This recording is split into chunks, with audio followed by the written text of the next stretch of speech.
The engine is starting up. For launch. GC, go. Guidance, go. Fido, go. Prop, go. GNC, go. Max, go. Eagle, go. Ecom, go. Pending final steps to cabin link check. 3, 2, 1.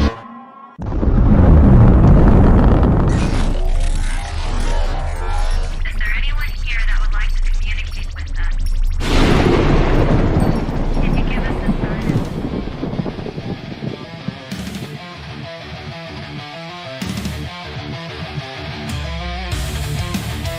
Welcome to the Rift Nation Network, the RNN, putting a slide in your glide and a dip in your hip. Welcome to the mothership, the home of the travelers of the universe.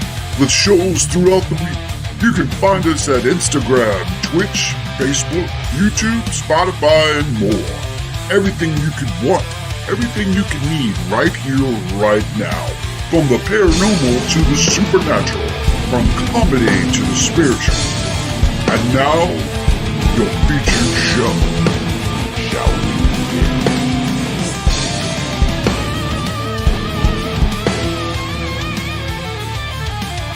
It's showtime, folks! Podcast may contain material that some listeners may find sensitive, offensive, or disturbing. We strive to create respectful and informative content, but topics discussed may include mature themes such as violence, explicit language, or controversial subjects, triggering content including discussions related to mental health, trauma, or other sensitive issues, explicit language. Occasionally, our guests or hosts may use strong language. While we aim to handle these topics with care and empathy, we encourage listeners to exercise discretion. If you find any content distressing, consider skipping or seeking support. Remember that this podcast is not a substitute for professional advice. If you need assistance, please consult a qualified expert.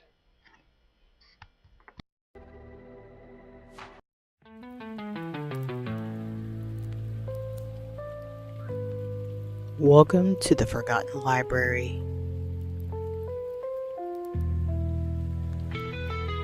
where the books whisper, the shadows listen, and the stories refuse to stay quietly on the shelf.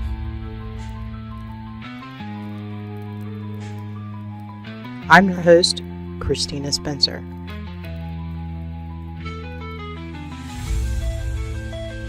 And each month, we explore one novel together.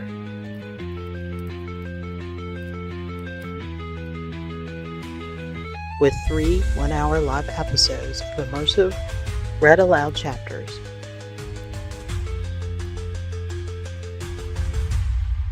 Followed by a live interview with the author who brought the story to life.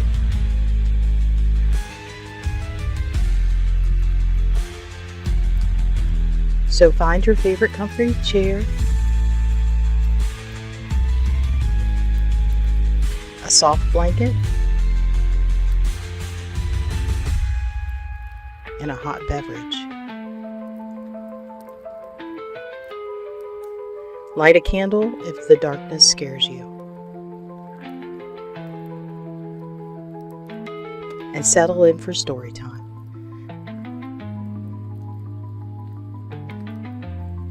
Welcome to this week's live episode of Horror, History, and Hauntings Library.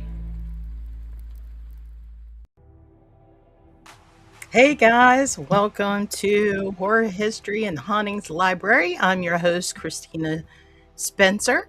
Um, Tonight, we are continuing with reading Eclipse Part 1 by Derek Barton. Before we do that, though, I have a couple housekeeping announcements and some big asks that I hope my people out there might be able to help with. The first thing I wanted to talk about real quick is I have the distinct honor of being asked to be the master of ceremonies for the Green Eggs Foundation annual Elkins Fright Night on October 16th of 2026. This year's theme is going to be Neon Nightmares. It's going to be a night of music, fun, and giving back to our community. The Green Eggs Foundation was created to inspire creativity, ignite a lifetime love for the arts and school-age children. Through engaging programs, inclusive spaces, and hands on experiences, the foundation nurtures imagination, self expression, and confidence in empowering the next generation of artists, thinkers, and dreamers. The story is deeply personal. On April 2024, Sammy to me, he was my nephew. He was a talented musician, a loving father, a wonderful husband. He was lost unexpectedly after a benefit show in his honor with his friends and family. After that, they envisioned a way to keep Sam's passion alive with the arts by supporting local youth in the arts. This led to the birth of the Green Eggs Foundation. It's a 100% youth driven nonprofit commitment to providing music, theater, visual arts, writing, photography, and more to young creatives in our area. And if you want to get involved, you can let me know and I can pass it on to the foundation, or you can get a hold of the foundation directly at their Facebook group page. And if you want to help me out, there is a couple ways to do that. Um, of course, always monetary donations are accepted. It'll help fund instruments, getting it into these kids' hands, workshops, and programs for the local youth. Also, because I'll be emceeing the event, I haven't figured out if I want to do an auction or raffle yet. But if you have anything that you're wanting to maybe send me as a donation so we could raffle off for the event, of course, I'm more than welcome to announce your group, your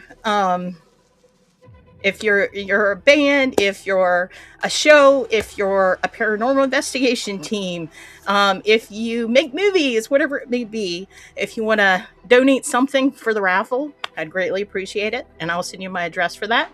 Um, and also, right now, because the Fright Night is in early development, we're looking for artists and performers that would like to perform for free to raise money for to be a part of the event also.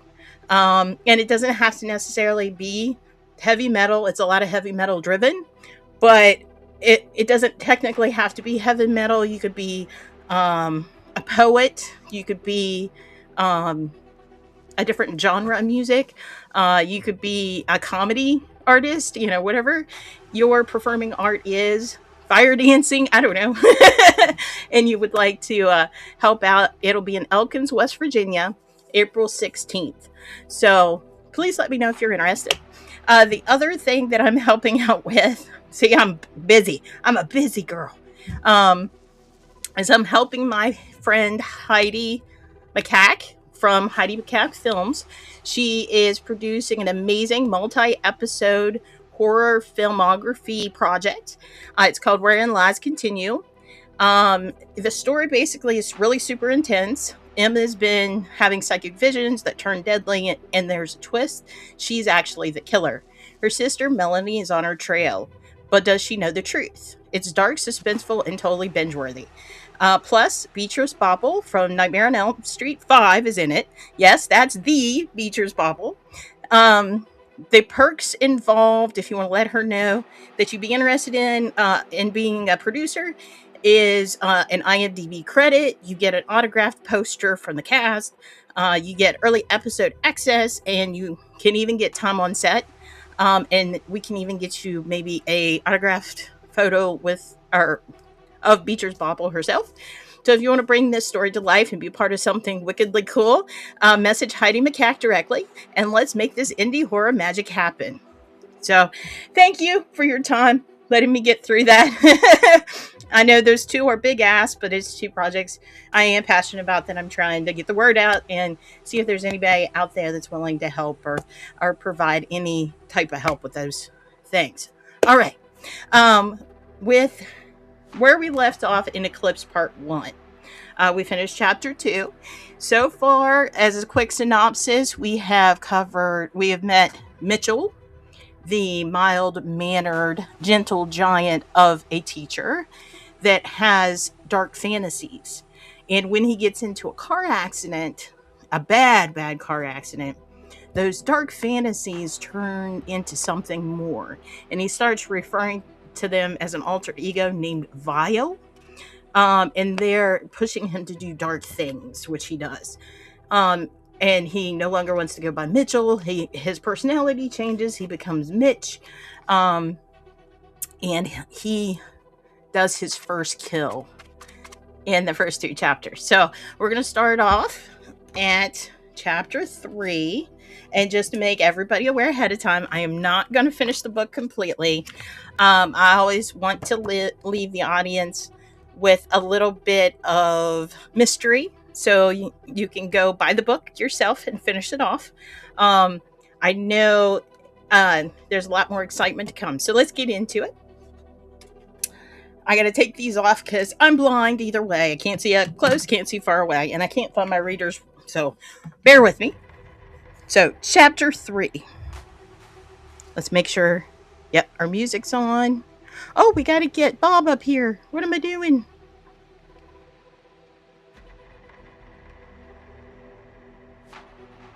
There is the Bob-a-rooski. Maybe we'll turn up the music just a tad. Not a whole lot, just a little bit. There we go. All right. There we go. Chapter 3. Oh, and I need to check the messages real quick. And just so you know, I will be checking the messages when there's a break in the story. I don't want to keep looking up and ruin the flow of the story. So that's how we're going to handle messages. And we have one quick message from the author himself, Derek Barton. Hello, Derek. He says, hey there. This has been great. Appreciate all your talent and effort in this. Oh, thank you, Derek. He's been super sweet and understanding. I've had some growing pains with learning how to do this podcast properly. So I do appreciate everything Derek's done and the patience he's shown. So thank you, Derek. So let's start off, okay? Chapter 3. Bowden Corey tried to sit up straight on the oversized leather sofa, but it simply was impossible. As if he had gone through a time slip, he felt like a third grader who had been sent to the principal's office. In reality, it was just 26, with an athletic build and a shock of light brown hair. His blue eyes were alert. His smile was contagious. It was his first day downtown at the Chicago Police Headquarters. The small silver name plaque upon the captain's cluttered desk read Captain Hank Rawls. The man behind the plaque was heavy-set, of medium height, and had spiky white and gray hair on top and in his goatee. The captain adjusted his glasses and pushed them further up the bridge of his nose. He was skimming over several papers in front of him. His next statement was not a question, more of a summary. I see it says you cut your teeth in the Philadelphia PA, and now you have transferred to Chicago PD with your promotion to detective? He stopped talking as he continued to read. Murmuring, he said, that's interesting. Your aunt has certainly made her mark.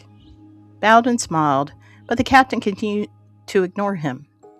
Finally, he slipped the paper back inside its manila folder. The man's face was creased with worried lines and the perpetual scowl. It's here in Chicago that counts. Nothing in Philadelphia. Got it? Yes, sir. Bowden nodded. I'm not looking for special treatment. Damn straight you aren't. The captain cut him off and launched his bulk from his black desk chair. He swept up the paperwork as he rounded the desk and waved for Bowden to follow. They left the captain's glass-enclosed office and marched through a massive open room. This was the detective's bullpen on the third floor. There were 16 desks paired off in twos. A majority of the desks were presently empty, those belonging either to the night shift or detectives out on calls. At the back of the room, a man sat in front of his laptop, a black phone cradled in his ear. "Look, if you're not home yet, then give her your cell phone and shut her up with YouTube or something. Come on, Kathy. She's only 5. She's not in charge, for Christ's sake." The captain sighed and rolled his eyes. He coughed loudly into his hand, startling the young detective. As he swiveled in his chair, the captain said, "This is Detective Brett Bendetti. As you can see, he's handling a very important case call." Bendetti sported a shit-eating grin across his face. "That's right, patrolman. Find where the drop-off is tonight, or you're not no good to me." He put his hand over the receiver. "Sorry, Captain. Didn't hear you coming. One of my informants is hassling the patrolman at the site." Rawls waved his hand in front of his face. "Stop. Hang up. This is your new partner, Bowden." Bowden extended his hand. "Detective Bowden Corey." "Hello there." Brett Benedetti wore a stylish black leather coat in lieu of a tailored suit jacket. There was a nice blue tie with his button-down white dress shirt and tan slacks. The clashing items, however, worked for him somehow, an introduction to his down-to-earth personality. He had green eyes and salt and pepper hair. The genuine smile he gave Bowden instantly set aside the rookie's first-day nerves. Benedetti shook Bowden's extended hand and muttered into the phone, "Gotta go, babe. Benedetti here has been recently transferred to us from the Vice Division. He served with them for 3 years undercover." The captain abruptly turned, and he marched away. He said, "Going out for lunch. Get to work, gentlemen." Once the captain moved out of earshot, Benedetti muttered, "That's the great walrus. Off he goes into the wild, untamed habitat." The two looked at each other and then shared a quick laugh at the walrus, who shambled off towards a bank of elevators. "You can put your stuff there. That's your desk," Brett motioned with his hand. Bowden slid into the black pleather rolling chair as he laid his dark gray laptop bag down on the desk. An office phone matching his partner's sat in the opposite corner. "Are you working a case?" Bowden asked. "Actually, no. It's been unusually slow. Are you anxious to catch your first homicide?" Bowden grinned. "That obvious? Guess that makes me kind of weird, but you have a lot of eyes on you, being so young and a rookie," Brett answered. "Among other things. Before Kathy, I didn't get an interesting call. Before Kathy, I did get an interesting call. There was a suspected break-in at a warehouse in Cicero early this morning. It was empty when the patrolman searched it. My former partner thinks it's connected to one of our older cases. However, he's out. Hurt his ankle last week in a foot chase. Anyway, he called and asked if I would follow up on it. It's not technically in my jurisdiction anymore, but if it goes anywhere, I can kick it back over to my former partner. You okay with tagging along? One request. I got caught up in traffic this morning, so I couldn't make any pit stops. I sure could use a coffee. A real one. Mind if we hit up a place along the way?" "Not a problem." Brett opened his desk drawer and retrieved his wallet, keys, and phone. "Where to then?" "All right. I'm going to get a sip of my tea. Today we're doing regular tea with cream and sugar. What's your hot beverage of choice for the story tonight? I'm just curious. Do you have a special way that you make your tea?"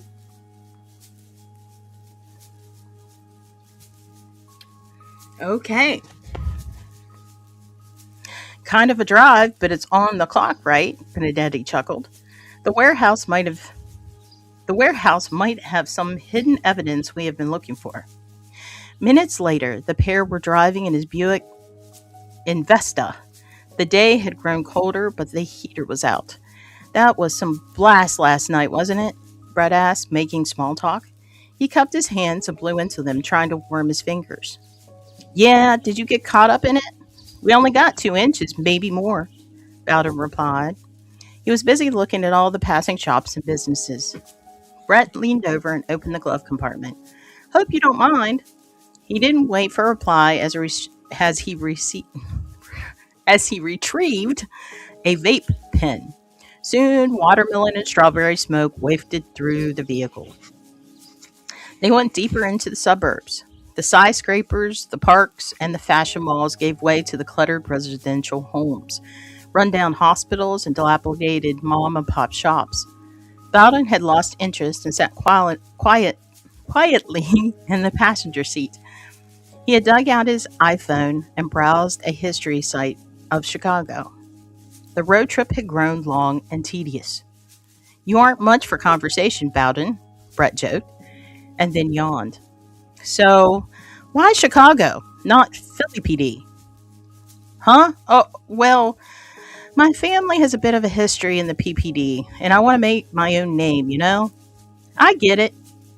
Another 30 minutes passed by. There wasn't much special about Cicero. The sky was overcast and gray. Few people walked the sidewalks, braving the chilled winds. Benedetti pulled his sedan into an alley next to a mechanic shop and parked the car next to a green dumpster. What are we looking at? Bowden asked as he craned his neck to get a better view of the street and the buildings through the rear window. Nothing too sketchy. A 3-story warehouse. The owner's out of state.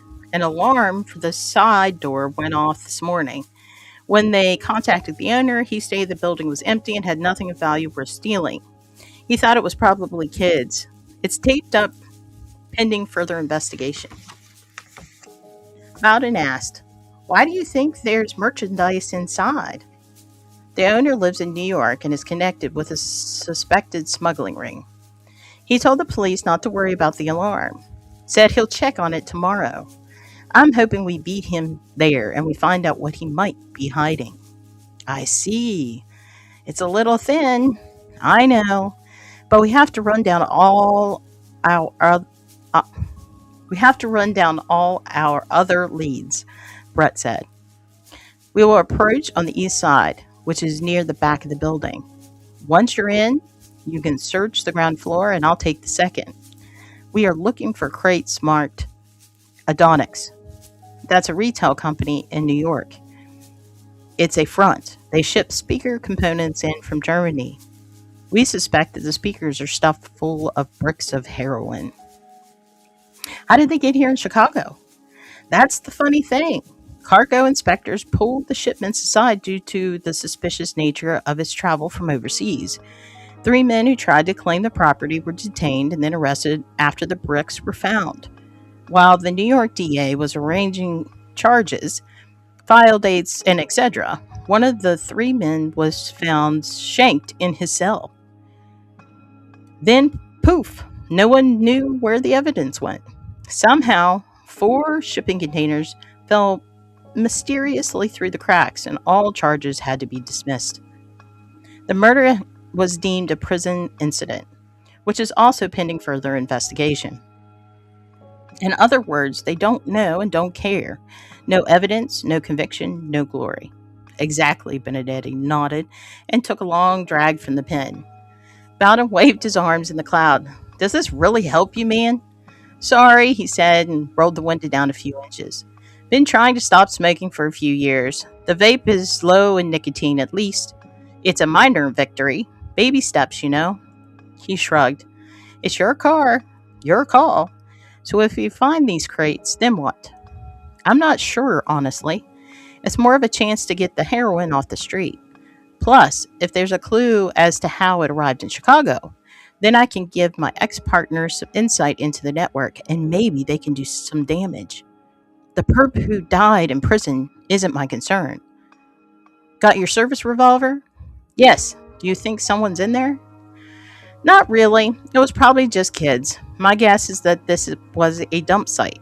The plan was to stay low, then they'll come back when the heat's been off of them for a few more months, and the crates can be transported back to New York City. He opened the door, got out, and dropped the vape in the drink console. Bowden stepped out. The clouds overhead were darker now, as spots of light rain began to sprinkle. There was no one on the street, nor anyone standing next to the gloomy warehouse. They crossed the two-lane street together and strode casually down the side, entering the east alleyway. The door was locked with yellow police caution tape stretched over the entrance. A wide garage door for the deliveries had been built next to the side door. It was left partially open above the ground. Benedetti pointed to the gap, then signaled for Bowen to be quiet with a finger to his lips. The man handed him a jacket, crouched, and then laid flat to roll inside. Bowden grew uncomfortable as he realized that the pair did not have a search warrant. He hadn't thought to ask Brett about it.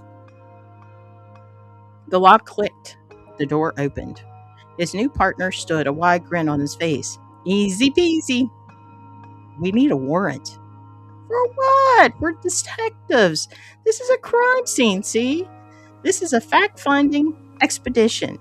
If we find anything, we can leave it and call it in to my ex-partner who can act upon it. If there's nothing there, it saves him time and face. Either way, he owes me a future assist. Sunlight filtered down through the snow-covered skylights. It did little to illuminate the gloomy interior of the warehouse. Bowden nodded at Brett and set off down the short hallway to the right of the entrance. A large bay, with 3 long ramps that descended into the docking bay, was empty and filled with beer bottles and old paper plates. A discarded and torn sleeping bag was abandoned on top of the bay. Wooden crates were stacked along one wall and had no stenciled labels on them. 2 adjoining offices were built along the back of the dock. They appeared empty. On the other side of the ramps were 2 other closed doors. One had a sign marked storage, while the other had no signage at all. Bowden walked around the circumference of the ramp, heading for the closed door. As he approached, he heard the sound of an engine starting up. Through a dirty set of windows, he spotted 4 young men in dark black or gray hoodies, loading crates into the back of a van. It was parked in the alley behind the warehouse. Benedetti. Nothing. Benedetti, where are you? Do you copy? Over? The light on the top of his walkie showed no activity on the channel. If Brett were talking, but the signal was not strong enough to carry his message, it would flicker. Suddenly, Bowden heard a crashing of serious thuds above his head, and then a muffled shout. He bolted back down the hall to the stairs, going to the second level. At the landing of the second floor, he spotted 3 more of the young men, 2 Hispanic males and 1 white male running in his direction. 2 others were tangled with Brett on the floor. Drawing his gun, he faced the trespassers, charging in his direction. Freeze! Chicago police, stop! Hands up! His shaky commands didn't get much attention. 2 of the men darted down a side exit hallway, and the last slowed down in surprise at seeing Bowden. However, he decided to take that chance and continue to rush at him. I said stop! I'll shoot! A fist come out of nowhere and nearly caught Bowden square in the jaw. He lunged backwards as if it crossed in the front of his face. Only his trained reflexes prevented the strike from connecting. One of the 2 other males had circled behind him and approached from another hall on the left. The white male leaped and wrapped his arms around his legs, toppling all 3 down the stairs. As the 3 hit the first floor landing, the young detective maneuvered his fall to land on the man on his left. He heard the breath whoosh from the man's lungs as he landed. The one who had tackled his legs had a bloody nose from the fall and looked dazed from hitting his head against the wall. Both males were teenagers. Bowden noted. The third youth sped down the stairs, looking past and ignoring all 3 of them.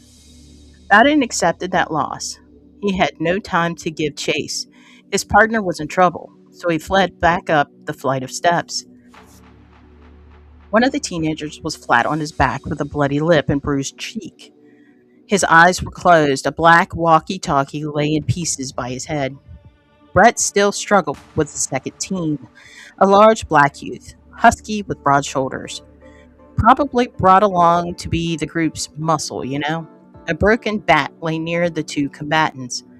Bowden sprinted up and placed the nozzle of his revolver against the back of the boy's skull. Get off him and keep your hands high. The youth froze, but hesitated to follow the commands. Bowden kicked him in the ribs, sending the teen sprawling into the floor. Brett rolled in the opposite direction. He then pulled himself into a sitting position and, with his back against twin stacks of crates, marked Adonix along the wall. All right, that ends chapter 3. Let's check messages. We have one from Howie. Woohoo! Having dinner listening in. Thank you, Howie. I appreciate that. All right, let's get another sip of tea.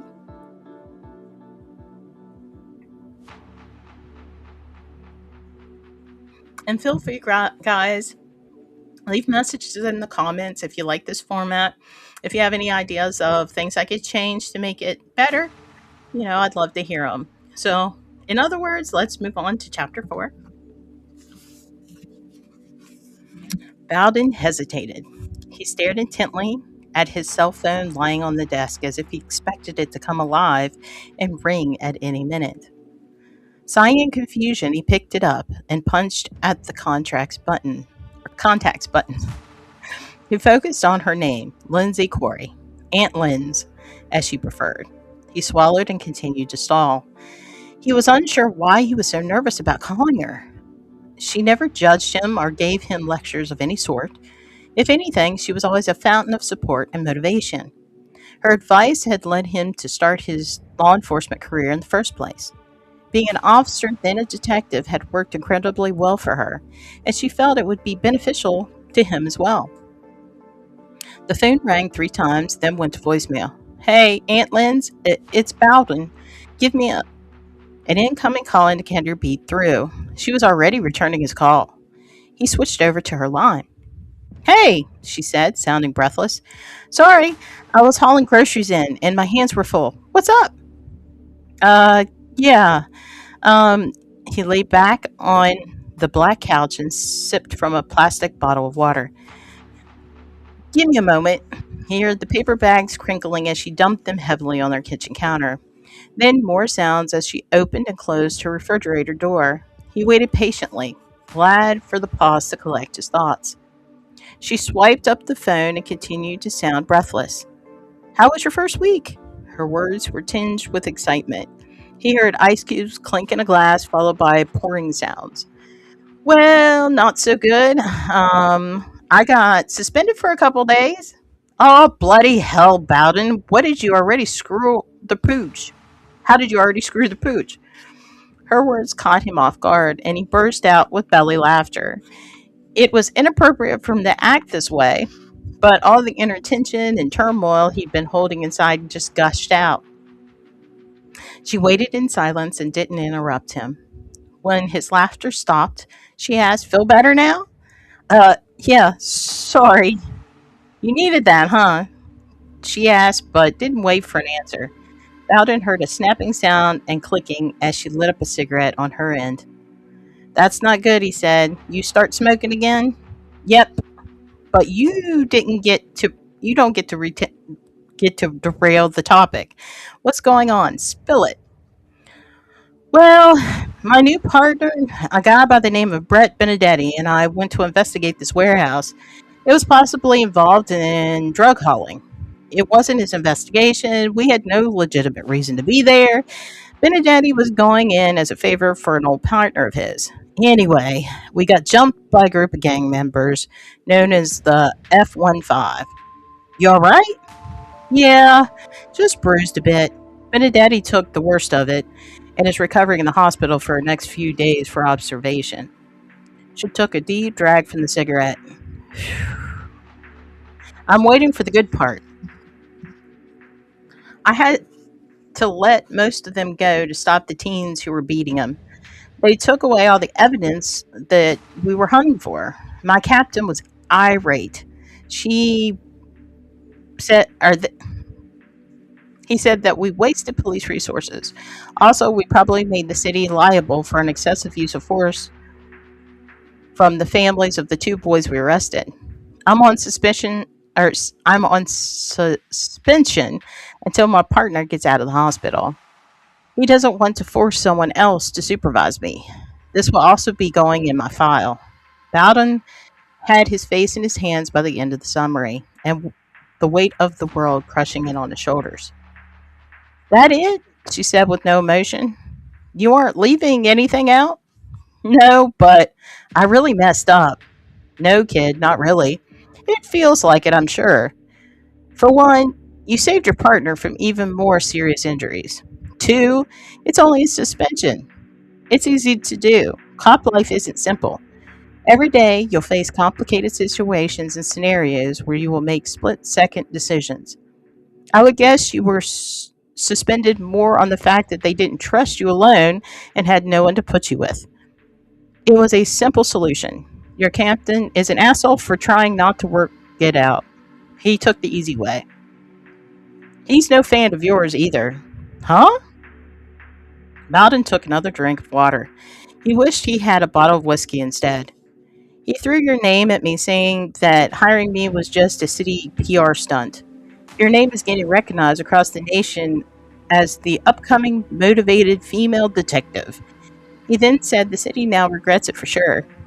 Not just my actions, but something about the case going south on your end and disgracing the whole force. She didn't answer. She only took a long drag from her cigarette, and finally she muttered, Wow, I didn't pull any punches, did he? I have been so absorbed in my training, and then the transfer here, I don't know what he's talking about. Do you have a bad case? You just found the nurse catcher after all. She took a moment or two before giving her tale of woe. I'm I'm having a hard time finding the words. It was supposed to be simple. The nurse catcher, Torv Larson, was due for extradition, and I was to export him from the airport to headquarters for further interrogation. I never made it there. Hold on, let me have another sip of my liquid courage. She giggled weakly at her small joke and then continued. My car had died in the parking lot. Two patrolmen, Sean and Josh, offered to take me. However, on the way there, an emergency stop had to be made. A kid was found abandoned near downtown. This kid, Rory, had been missing for over 3 years, and at the time of his disappearance, the boy's parents had been murdered mysteriously. She coughed, then took another drink from her glass. Then there was a click of her lighter as she lit a new cigarette. It wasn't like her to be so emotional. Whatever occurred had deeply impacted her. He remained patient and didn't pressure her, but his concern grew. Some people started confronting us. They were after the kid. We managed to escape and hide in an abandoned subway station. Some backup arrived, but it did little to help. She paused again. He heard soft sobs. Boughton, did you hear anything about the Philly City riots? A little. Something about a mob in the poorer districts causing some destruction.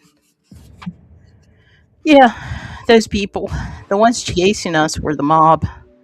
They were trying to kill us. They were not human, Bowden. What? They were demons, she exclaimed, and then took a deep, steady breath. Are people possessed? And not possessed like those in the stupid movies. These people were changing, mutating, or something. They gained strength and had like a hive-like intelligence. Anyway, I know I sound crazy. I wouldn't believe you if you said this, so I'm not asking you to believe me. She sniffed, smoked, drank, and sat in silence. Aunt Lynn's, I don't know what happened that day, but I do know what you've been through before. You're the most level-headed person I've ever known. I know something very unusual rocked you, and to do that, it would have to have been something pretty unbelievable. So put aside the demon angle. Why are you in trouble? Well, the nurse catcher somehow escaped while I was in the mess of the riots. We rescued the child, but many officers were killed or seriously injured. Everything revolved around me, and it appeared that I'm the city's fall guy for the mess. I'm on suspension. I don't think I'll be coming back, Bowden. In fact, I don't want to. I want Torov. He's still killing. I want to find and stop him once and for all. I can't do that, hampered by bureaucracy and laws. You can't throw it all away over this. What? Are you quitting to become a private detective? Uh, Maybe, something like that. All right, that was the end of chapter 4. We do have a message from Adam. Hi, Adam. Hey, hey. Nice to see you. I'll take some sips.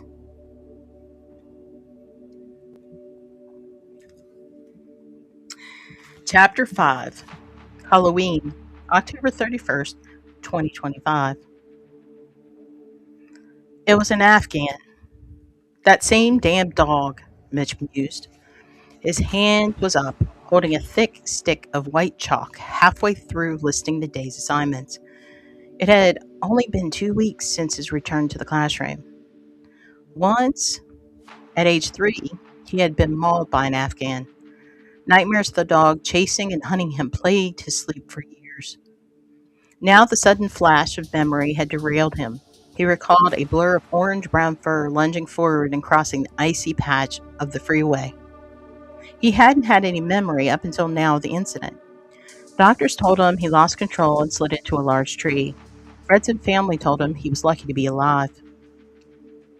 Mitch didn't feel lucky. He felt robbed. He felt cursed. He did remember the pain upon waking up, then the endless hours, days, weeks of physical therapy to recover what was considered normal function. Leaving the school, waking up with half of his body lost to him, fighting to return to himself, that was not luck. That was a punishment. He had regained most of his hand movements. His thumb was at last fully cooperating. His walking had been restored except for a slight limp. On days he was partially fatigued or overexerted, he walked with a cane. It was relatively costly and featured a black enamel headpiece and a beveled shaft. It was durable, but it was more of a showpiece. Mitch decided that if he had to have one, then at least it should be distinctive and impressive. Little by little, fragments of his day's events had returned as he improved in the acute rehab facility. One thing that had not resurfaced was that inner voice, that gravelly voice specter, vile, who urged violence, wanted bloodshed, or pushed him to explore his darkest desires. Seemed to have given up on Mitch. Since that afternoon in Dwight Coronel's patient room, nothing, not even the slightest of whispers since he refused to kill the sleeping elderly man. Newspaper reports cited his accident as being due to a terrible road condition, or terrible road conditions. No one mentioned a dog, the cause of it all, the cause of all this. But I knew it was there. That fucking munt. The whole breed needs to be put down. Gasps, shock, laughter, and whispers cut off his uttered words. Mitch glanced over his shoulder at his fifth hour history class. All of the students were staring wide-eyed at him. He coughed with amusement. My apologies. Got caught up. Anyway, tomorrow please complete your 200-word essay on Varner's impacts of the Cold War. Next week, we will be starting chapters 7 through 10 in your texts and begin to study the computer revolution in America. The students slowly regrouped and gathered their papers and books. There were only 5 minutes left for the period. He coughed into his hand again and picked up the stack of loose papers from his desk. Before you leave, I want to hand out the test from last week. Everyone stopped and held their breaths. They knew what was coming. Unfortunately, on the whole, most of you didn't fare well on this one. I'm not sure why, but there is definitely some confusion over the Kennedy administration material. While I cannot go back over it or let you retest, I will be offering up some extra credit assignments for those who want it. He shot a glance at young Corey James. The athlete returned fire with a sour grimace and fire behind his eyes. The test had been a colossal disaster for him, and they both knew it. At the same time, he handed out the last exam. The school bell rang and the period ended. A line started at his desk for those who needed the extra credit assignment. Corey had not stayed to line up. The day marched on without incident. He was hungry. Darning his homemade subs on Fifth Avenue, he questioned himself as he walked stiffly to his car. When he passed through the metal doors to the parking lot, he immediately spotted trouble leaning up against his rental Ford pickup. Corey waited, arms crossed, with his red and white Letterman jacket unzipped. "Forget something, Mr. James?" "Prick," Mitch thought. The jock spat upon the ground, brazenly near where Mitch was approaching. "I think you know why I'm here. Your bullshit has got to stop, man." "I see you've forgotten your place. You will not use that tone and verbiage to address me. No, you need to understand. Principal Jacobs and Coach Fiddleson understand what I can do for this school. They know what I bring to the football team. We'll go to state and even win it for the first time. Why can't you see you're throwing that all away?" Mitch sighed and stopped in front of him, listening to the tirade. "How am I throwing anything away?" In his mind, he thought, "Stupid pissant. I can't flunk any classes. My grade average has to be a C to remain on the team. The school board will enforce it. Your last exam was nearly impossible. Just because you have a hard-on for history and politics doesn't mean a normal person has to. No one should have to study this much about the past. It's stupid." "I see. So, because you didn't get an easy test and failed, I'm the one throwing away your opportunity to shine on the field. Is that your point?" In his mind, he thought, "Your thick skull can't comprehend." Corey lurched forward suddenly and leaned into his face. "See, now you're getting it, smart guy. That wasn't so hard, was it?" They met each other's gaze. Corey stood just a bit shorter, the dank smell of weed on his breath. Anger boiled in both of them, but something else stirred inside Mitch. "Back up," he growled low. "Make him," Vile whispered. "Excuse me?" "I said back up. Back the fuck up now." Corey's hand shot up and struck his chest. It was meant to rock him, but Mitch had anticipated the punk move. Vile screeched in his head, "Now! Don't take that! Don't let this puny runt think he can lay a hand on you. Make him understand." "Is that all you got, little boy?" Mitch sneered. "I'm going to." The cane flashed, and its head caught Corey squarely under the jaw. The round headpiece broke from the strike and rolled under the truck by his tires. Teeth cracked and shattered as lips and tongue were bitten and pierced. The jawbone was likely chipped, but had not been broken. Blood drooled down both sides of his mouth. The boy fell backwards, gagging and crying out from the pain. He writhed on the ground between the truck and the other parked cars. Mitch took a quick scan of the lot to be sure no one else saw their interaction. It was empty and quiet for the moment. He knelt on one knee and leveled his broken cane again at Corey. This time it was directly in front of his right eye. The teen stopped writhing instantly, sensing and then seeing the pointed, cracked shaft. "Be very careful. This is pretty sharp now. I wouldn't want the chance rolling and getting it stuck in my eye if I were you. You will also want to be very careful about what you say and do for the rest of the day. Your next actions or conversations could also get you into some serious trouble." As he threatened, the pointed inched closer and closer. It shook slightly in Mitch's grip. "Do it. Plunge. Poke that punk ass in his eye," Vile said. I hope we understand our places now. I do not take well to threats or abusive language from those well beneath me. Are you paying attention, Corey? You better be. He lifted and placed his knee with force on the boy's right hand. A popping, cracking announced at least a couple broken knuckles. He slapped a hand over Corey's mouth to mute his shrieks. Vile spoke through his lips. If you say one word on how you got hurt today, I'll know. I have your address, where you and your family live, and I know what you drive. Don't think you can hide. Don't think that at all. I'll chop you and your parents into so many pieces they won't recognize what belonged to whom. Mitch heard footsteps and laughter from the other end of the parking lot. He rose and opened his door. Stay here until I leave. Just tell everyone you accidentally fell on a patch of ice. Those patches have been getting the best of us lately, he chuckled. The truck's thick tires rolled inches past Corey's still form as he left the lot. Mitch looked into the rearview mirror and watched to see if the boy had compiled.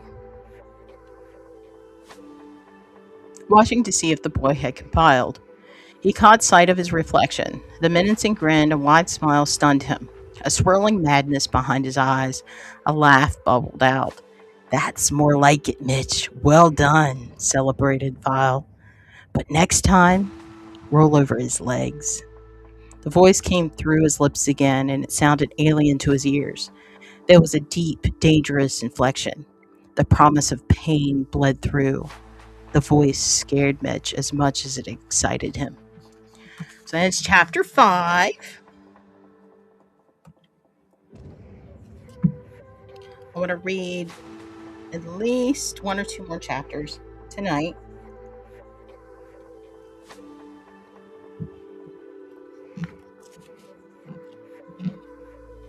Yeah. Chapter 6. Mitch stood stiffly before the mirror. The gray-green shirt was taut across his chest and around his neck. The gold badge pinned to his chest was a nice touch, even if it was completely fake. He didn't need it to be authentic. No one that close to him would have time to check out his legitimacy.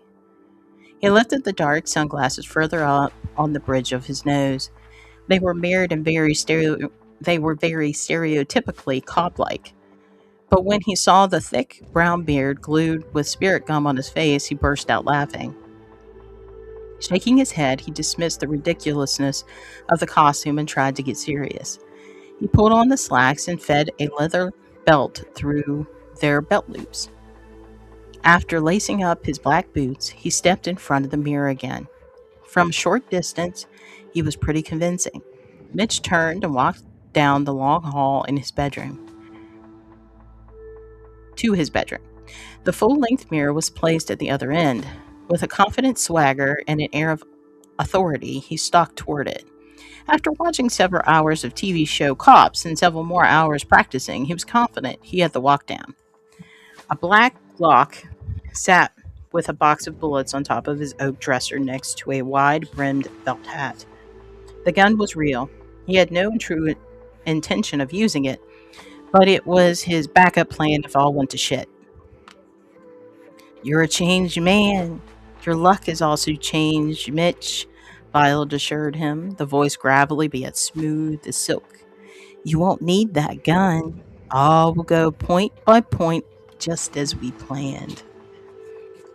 You had changed, morphed, or maybe mutated was a better term. No. You've eclipsed your former life. Your dark is devouring the light. It was true. He was not the gentle giant anymore. That Mitchell Michaels died against a tree months ago. That man was a fake, artificial, made up, a pure hoax. He lived by society's rules, played by their norms and strived to meet their standards, all to keep his true nature hidden. He never showed his dark necessities. Mitchell could never explore the darker world he craved. You never lived. That is, until now, Vile whispered. Mitch nodded in agreement at his reflection and acknowledged the inner words of truth. I will not let them hold me down ever again. Tonight, I will exist and show you all true death, motherfuckers. He spat out with his teeth bared and hate burning in his eyes. Yes, Vile purred. He turned and went to the dresser, swiping out the gun, bullets, and a notepad. He opened it and removed a small pen attached to the cover. At the top line, he wrote, Sheila Glenn, White Camry, I-57. He paused, then added, Gary Glenn, 373 Ashley Court, Long Grove, Illinois. Next to the dresser was a small work desk and laptop. He plopped down and shook his mouse to wake it up. The screen displayed a dark seascape with thunderheads rolling above choppy waves. His emotions felt like that, a harsh storm full of flashing energy and bolts of electricity, ready to rip through the air. After a few keystrokes, he found the site again. It was a dark web page meant for desperate measures and for the desperate times.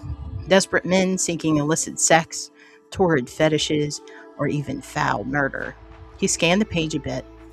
A few days before, he had listed his contract info, a burner cell phone, and a handle name. Vile.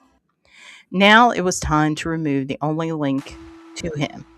He didn't need the web as a permanent source. He advertised there only to get his first target, a call to action to force the chain of events. Sheila Glenn.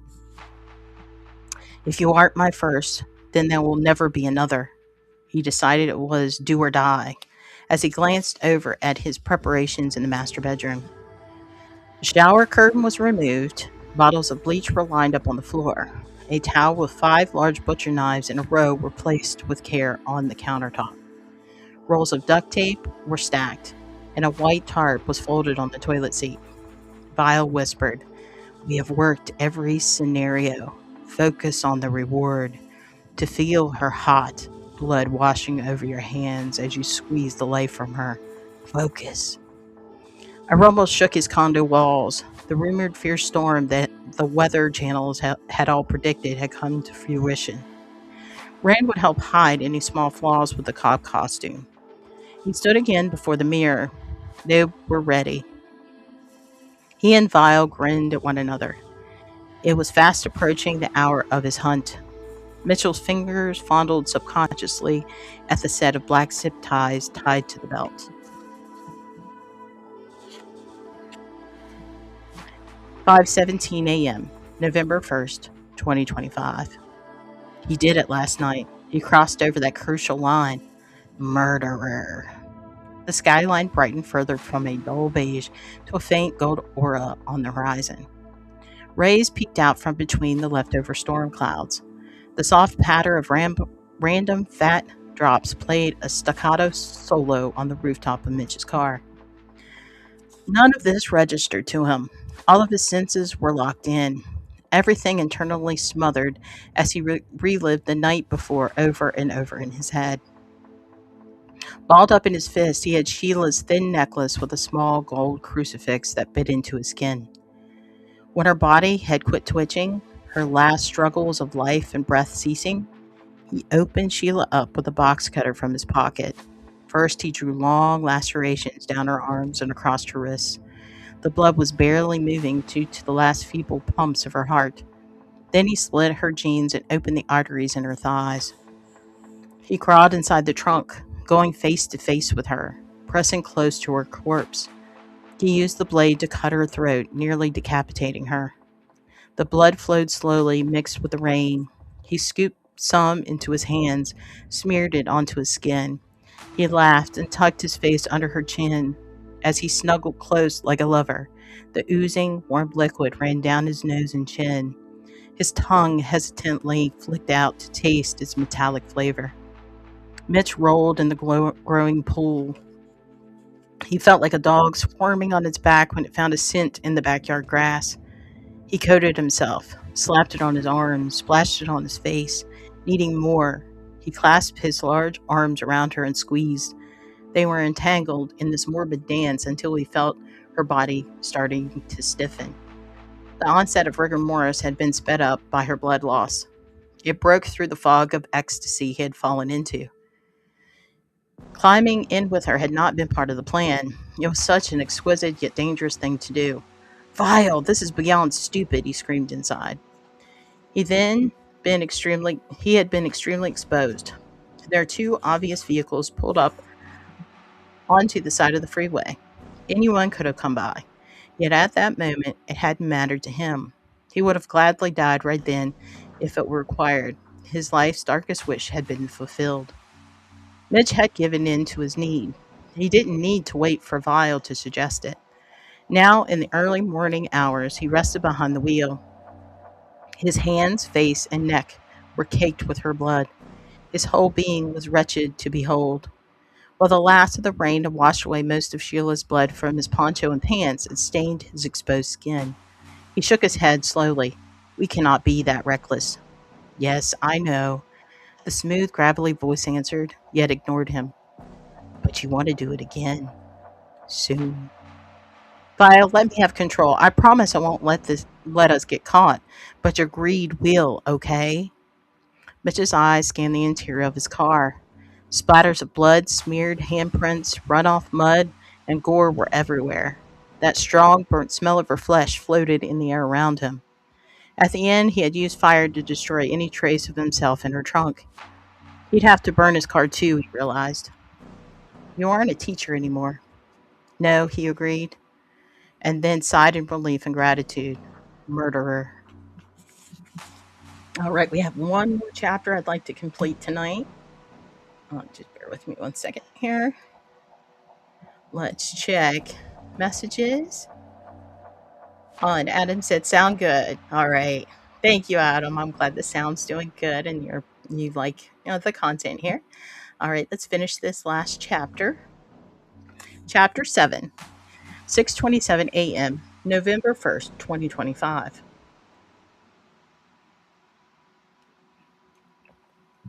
Six rings, really?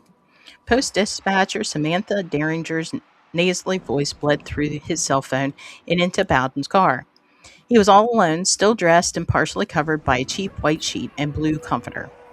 On an inchy sensation manifested and wormed its way down into his brain, as if her irritation with him had come into an actual living existence. It greedily consumed his fog of sleep. It was 2:47 a.m. He could hear heavy raindrops pelted against his tiny bedroom window. A nasty bitch of a storm had set upon the region. Howling wind riled against the apartment building. Oh, sorry, huh? A sour taste in his mouth made him want to gag. It took you 6 rings. You're on call, detective, and that means at any hour. Wiping at his face and scrubbing his stubby chin, he took a deep breath and tried not to snap. He could share with her that he had just returned from the scene of a three-car pileup on I-88. The late-season storm had jacked up almost all the highways in northern Illinois, and he could relay that he had only walked through his door at 11:35 p.m., 5 hours past his scheduled shift. And then, some 20 minutes later, he had surrendered to the night on his lumpy mattress and wolfed down on a can of cold baked beans, while barely paying attention to the local newscast.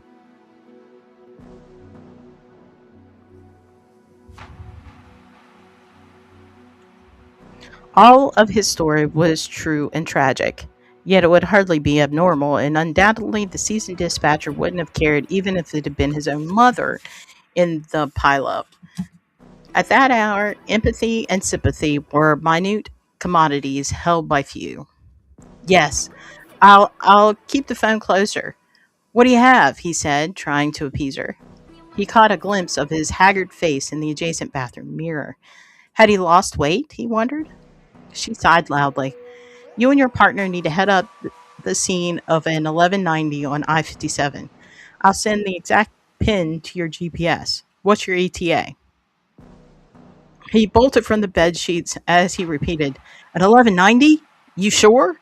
A possible homicide? Yes, Detective Benedetti will be on scene by 3:15. Your ETA, she asked again. Swiping up his badge, wallet, and keys from the bedside table, he stumbled about to the hall towards a dark foyer. I'm grabbing my shoes and jacket now. As Bowden slowed his silver Dodge Dakota to a stop on the side of I-57, an orchestrated dance of patrol officers, forensic techs, and medical staff swung into full view. They wove paths in and out, dipping and lunging around each other as they performed their specific roles and responsibilities. He studied their inaudible rhythm to the chaotic performance. Inside the confines of the truck, the crime scene seemed surreal. He remained motionless behind the steering wheel, temporarily in awe of the scene. This wasn't their first crime scene or even their first homicide. The pair of new detectives had already resolved several gang homicides and one botched carjacking. This was different, he reflected. He could sense the extra tension in the air, see the raw nerves of the patrol officers, and feel the taut anxiety of the firemen and paramedics. Police barricades blocked off any traffic on both sides. 2 fire trucks, 5 patrol cars, and 1 ambulance were parked and clustered around a smoldering vehicle. Long plumes of charcoal-colored smoke towered overhead. Benedetti was talking with several officers, a notepad and a pen in hand. They stood near the smoldering remains of a once white Camry. The trunk was open. A slender young black woman, medical examiner Jasmine Cole, leaned inside. Her long braided hair was pulled into a high bun on top of her head. She kept resetting her wire-rimmed glasses on the bridge of her nose. He watched her preliminary investigation. Several techs were circling and snapping photographs around her. Bowden snatched his jacket from the passenger seat as he exited. Light rain sprinkled him as he approached his partner. The air outside remained crisp. His breath plumed from his nostrils. An acrid smell of burnt hair and charred flesh accosted his rookie detective. He slapped his hand over his nose and mouth. Through clenched jaws, he asked, "Brett, what do we have?" "You aren't going to be sick, are you?" "No, I'm good," he snapped defensively. He was good, or at least stable enough not to lose his last meal of baked beans. The smell was heavy and cloying. Its obvious source smoldered in the tight confines of the trunk. Okay, Brett nodded and drew them both closer to Cole. The vehicles registered to a Gary and Sheila Glenn of Chicago. The victim is a white female, approximately 5'2". He stopped and pointed with his pen, indicating a black, partially melted zip tie around the neck. The victim had been handcuffed too. There's an obvious laceration at the throat that could be the cause. Jasmine interrupted, shaking her head. "I checked already. There were no indicators of smoke or heat damage inside of her cheeks or the back of her throat." Bowden said, "So, you're saying she died before the fire was set?" Cole nodded. "No other sign of injury and no other victims?" Brett stated, and then waved for Bowden to follow him. They swung around 2 techies. Brett used his pen again to point at the pile of grocery bags and craft supplies tossed on the back seat and the floorboards. They were crushed and appeared stomped on. "There's a small puddle of urine here, and dog tracks. The trail of prints led into the forest brush. Tiny drops of blood mingled among the snow and tracks." "She had a dog with her," Bowden asked. "Yeah, it looked like it was hurt." With another click of his pen, he pointed at the spray of blood on the door handle. "Might that be our perp? Might have been bitten when he opened the door." He had no mercy for her, but wasn't okay with killing the dog? Cold asked incredulously. Brett shrugged. Bowden ignored them both as he slowly followed the trail into the brush. He didn't go far. The dog lay tightly curled under a fallen pair of pine trees. It was a red male Doberman, slender and lean. The old dog peered out at him, shivering in the cold. Splashes of blood painted the side of his head. A fresh cut ran along his scalp. "Hey there. Hey, Pooch," the rookie said softly as he sat on his backside in the piling snow. He knew not to approach the animal. 2 years ago, he had spent time training with the K-9 units. Eventually, he had decided to move in a different direction, but he valued his time with the unique animals. The dog was scared and would instinctively strike out in defense if he got too close. Did you get him, boy? Did you get a shot at whoever hurt her? The pooch whined in response. Brett crept up behind Bowden and handed him a baggie. Here, see if he'll eat my leftover sandwich. 15 minutes later, they had the dog resting among the blankets in the squad car. Brett shut off the car and sighed loudly and turned to face Bowden, who was in the back with the red Doberman. Hate this. Absolutely the worst part of the job. He smacked his open palm on the dashboard in emphasis. I've only delivered notices on a few cases. The hardest one I had was the time a patrolman accidentally hit and killed a kid in an alley during a car chase. He shook his head and rubbed the back of his neck. It was a single mom. She passed out right in the doorway. They sat in silence for a moment. It was 7:53 a.m.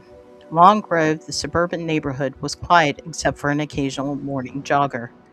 The dog whined and yawned, placing his head down between its paws. I'll take the lead, cool? Brett said. Oh, and let's leave the dog here for now. Moments later, the pair stood in front of a 2-story red brick home. The door was a wide, white monstrosity with twin shrub bushes on each side. A tall but heavyset man in his late 50s answered. He was mostly bald but had a pencil-thin mustache and a chin-strap beard with glasses. He held a brown coffee mug and had a cigar clasped in his teeth and a newspaper tucked under one arm. You better not be trying to sell me something at my door this early in the morning, he shouted as the door swung open. Brett flashed his badge. I'm sorry, no. Are you Gary Charles Glenn? Mm-hmm, he mumbled as he drank his black coffee. I'm Detective Brett Benedetti, and this is my partner, Detective Bowden Corey. He paused, braced himself, then carefully said, I'm sorry to inform you, but your wife... Soon to be fucking ex-wife, thank you, Gary interrupted. Brett stopped short, thrown off by the sharp words. We're going through a divorce proceedings. Bowden said your wife was killed last night. Gary stared at them, not saying anything. His face was emotionless. He stepped out of the doorway onto the steps with the officers. He closed the door behind him. My son is having breakfast. Let's keep it down. I'll break the news to him myself, okay? Brett tilted his head a bit to the side. You didn't report her missing? And honestly, you don't seem too upset, Mr. Glenn. The man drank deeply from his mug once more before saying, I'm not going to lie. We've had a tough month. Lots of nasty words lately. It takes a toll, you know. I'm not glad, but suicide is not easy to predict. Suicide? Bowden exclaimed. I just assumed it was suicide. She has bouts of manic depression since her boy was born, Gary said, instinctively taking a step back from the men. It was definitely not suicide. She was murdered, sir, Brett said, and his head still cocked to one side. You didn't answer my question. Were you not concerned by her disappearance? No, not really. She's always late and flaky. I thought that with the storm, maybe she's dated her sisters. Murdered. Where did this happen? When? Last night, sometime in the afternoon or evening. We're just beginning our investigation. Well, I was here all night with Jackson. You can ask, he answered quickly. The three men stood facing each other. An awkward silence fell over them. Finally, Bowden asked, Do you own a red Doberman? You mean Rascal? That was Sheila's mutt. He drank again from the mug. A waft of alcohol came from Mr. Gillen's breath. Both detectives smelled it. He was at the... Take it to the pound, fellas. It's a biter and not safe for Jackson. The man twisted back to the door. Well done. I gotta go take care of my son and finish getting ready for work. Not waiting for a response, he opened his door. Brett held out a business card between his fingers. Here's my contact number. You can call us for updates. Gary stopped and glanced back over his shoulder. Yeah, sure, thanks. He took the card and then shut the door in their faces. The pair stood in silence. Cold son of a bitch, Brett mumbled under his breath. Guilty as hell, Bowden replied. And that ends chapter 7 which ends our reading of The Eclipse Part 1 by Derek Barton. We're not done though. Just to, make that perfectly clear. We are having an episode next week, but instead of reading this novel, we're going to have two stories for double the terror. We're going to dive deeper into the twisted imagination of Derek Barton with not one, but two. Well, since I'm talking, I guess I could put Bob away. But not one, but two chilling short stories. We're going to do a haunting tale from Derek's Victims anthology, and we're going to do a short story that's a dark descent from the gates of hell anthology. Each story is a standalone, but together they paint a disturbing portrait of fear, survival, and the darkness hiding in human nature. And that's what we'll be covering in the next episode. And I look forward to everyone, showing up and seeing what that's all about. If you like The Eclipse or any of the short stories I read next week, check out Derek Barton's author page or Amazon, where you could purchase these. And if you would like to get a jump start on next month's author spotlight, we are doing A.L. Cooley's Spencer's Ghosts, The Guardian. So that this is February's spotlight of choice. So if you want to go ahead and order that, you can do that on A.L. Cooley's author site or on Amazon. And we will definitely be covering this in February. So I haven't got the short story books yet because it was a sudden change in schedule when we decided to do that, because I wanted to leave enough off. I wanted to leave you at a cliffhanger and enough interest that maybe you can go out and buy Derek's book yourself and find out what happens. But I hope you're enjoying this series. I have had a blast making it, and I want to thank all the authors that have contacted me interested in the author spotlight and the horror history and Hauntings Library. And as always, I want to thank you for watching, and I want to wish you good night and sweet dreams. Bye-bye, guys.